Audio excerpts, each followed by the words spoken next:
My family in Japan were farmers. They worked hard, very hard. My uncle and my dad came to America, I think in their teens, like 16 and 17 years old. My mother was born here. I think mainly their values was that, if you work hard and you're honest and do your best, they're trying to pave a good life. And I think that was what they were trying to instill in all of us. My mom and dad had a cleaning business on Gleason. She did alterations and sewing, and my dad did the presses and stuff like that. He was kind of proud that he finally could save enough money and have his own business. With the war, it was taken away, and then he couldn't afford to buy it again. After the war, we would drive up Gleason, and my mom and dad said, well, that's where our cleaners used to be.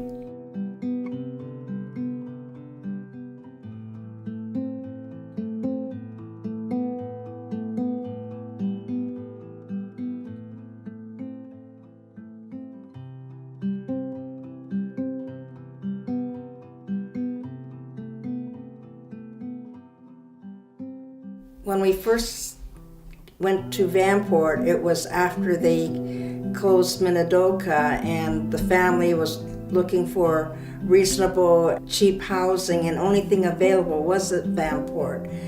And there was like about 300 Japanese people out of the 1,200 that came out of camp that moved to Vanport. And I was probably about 3 years old.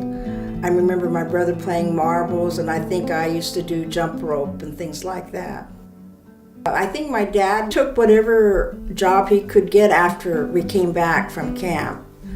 He got a job being a dishwasher, I believe, at Henry Thiele's, and then later on he got this job as a delivery truck driver for a Danish uniform company. And later on my mother ended up being a seamstress there, power sewer at Danish uniform company.